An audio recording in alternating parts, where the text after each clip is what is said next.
છોકરો ભણેલ ગણેલ છોકરો એકનો એક છોકરો 2 વર્ષથી ભણાવેલો ઘરે 4-5 મહિનાની દીકરી અને વહુ. હવે આવો માણસ એ ગયો એટલે આખી સોસાયટીમાં હાહાકાર. કોઈને છાનું ન રાખે, કોઈને હાસવા ન દે, એવું ઘરમાં વાતાવરણ. એ સમય એની સામે અમારા હરીશના એક સભ્ય હરિભાઈ કરીને સુરેન્દ્રનગરના હાટકેશ્વર મંદિરના ટ્રસ્ટી, એ શરૂઆતમાં મારી આજે હરીશ પાટડી તાલુકામાં મને લઈ જાય, કાયમ કરાવે. મને કે બોક્સર સાહેબ એક વાત કરાવે. મેં કોને?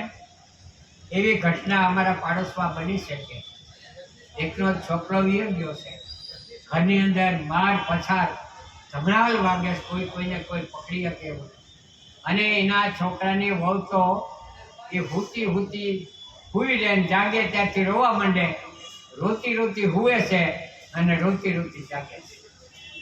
એટલે અહીંયા હરીશ મેં કે અહીંયા પહેલો રખાય છે, તમે જઈને આજે જ પૂછી આવો, ટાઈમ લઈ લો, જેટલો વહેલો બને એટલો ટાઈમ લઈ લો. ટાઈમ લઈ અમે નક્કી છે વાર 1-2 દીમાં અમે બીજે દી ગયા.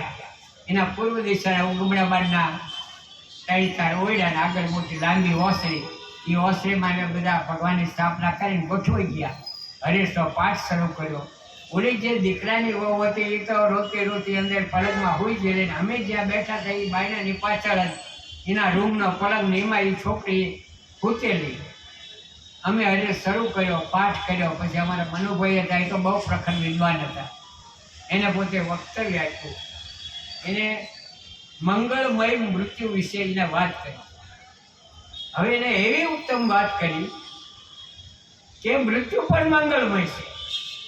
હવે આ વાત થતી હતી, બધા બેઠેલા. એમાં ઓલી જે વહુ હતી એ ઊભી થઈ નીચે બેઠી અને હળવે થતી અમારી પાછળ જે બારા ખાતું અમે આવો એટલે અમારા પાછળ ભાગમાં આવીને બેસી.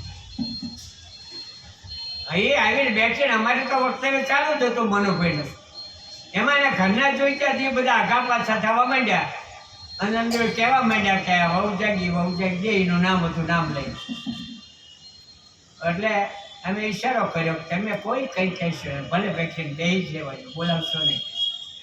અને એમાં અમારો પાઠ ચાલુ. પાઠ પૂરો થયો તો હું બેઠી, અને પાઠ પૂરો થયો એટલે એ બાઈ પાછી એના પલંગમાં જઈને હોઈ ગઈ. પણ એટલી વાર એ રોયા વિના નહીં રિયાનો પ્રસંગ પહેલો હતો. એ રાઠોડભાઈ અને એના પરિવારે અમને કીધું કે આટલા દિવસમાં રોયા વિના આટલું બેઠી હોય ને પહેલો પ્રસંગ. તમે કંઈક ચમત્કાર કર્યો. મેં કીધું કંઈ ચમત્કાર નથી, આમાં કંઈ પરચો નથી, અમે કંઈ દેવના દીકરા નથી, અમે તમારા જેવો માણસ છીએ, અમે તે ભગવાનનું નામ લઈને આવ્યા છીએ. પણ આ હરેશના શબ્દોની એવી તાકાત છે, ગમે એવો ભાંગેલો માણસ હોય, ગમે એવી માણસ વિટપડામાં હોય, ગમે એવી ઉપાધિમાં હોય, પણ આ હરેશનો પાઠ લઈને બેસે એટલે 4-6 કલાક એના પ્રશ્નનો નિવેડો આવી જાય. અમે કોઈ પડતાની કે એવી વાતોમાં પડતા નથી. અમે એટલી જ વાત કરી કે શ્રદ્ધા રાખો, ઈશ્વરની શ્રદ્ધા રાખો, ઈશ્વરની ભક્તિ કરો, ઈશ્વરના નામના હિસાબે, ઈશ્વરની ભક્તિના હિસાબે સારા કાર્યો કરો, એ અમે કહીશું. અને એ ભાઈ પછી ઊભા થઈ અને આવ્યા મારી પાસે 5,000 રૂપિયાની છોકરી લઈને આવ્યા.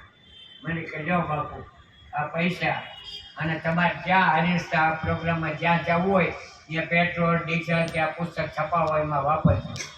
મેં ભાઈ સાંભળો જો, આ અમારું જે હાલે છે ને એ પૈસા નથી લેતા, અમે ક્યાંય પૈસા લેતા.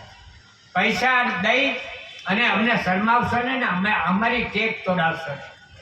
એટલે પછી ભાઈ સમજી ગયા, પછી પૈસાને પાછા લઈ લીધા. મેં જરૂર છે, અમારે જ્યારે જરૂર છે તમને ગમે ત્યારે તમે બધા અમારો થોડો ચેક છે, અમે ચેક આપેલો તમે સહી કરી દો એવા છો. પણ અમારે પૈસાનું હજી કોઈ દી અટક્યું નહીં. આજની તારીખ કોઈ દિવસ અમારે પૈસા વાપરે અટક્યું નથી. કહેવાની વાત એ છે કે શ્રદ્ધાથી માણસ જે કામ કરે એમાં ઈશ્વર હંમેશા હાજર હોય છે. એવો હરીશનો ગ્રંથ હવે આપણે સમક્ષ અમારા ભાઈ શ્રી અનવરભાઈ વક્તવ્ય આપશે. શ્રી અનવરભાઈ મીર છેલ્લા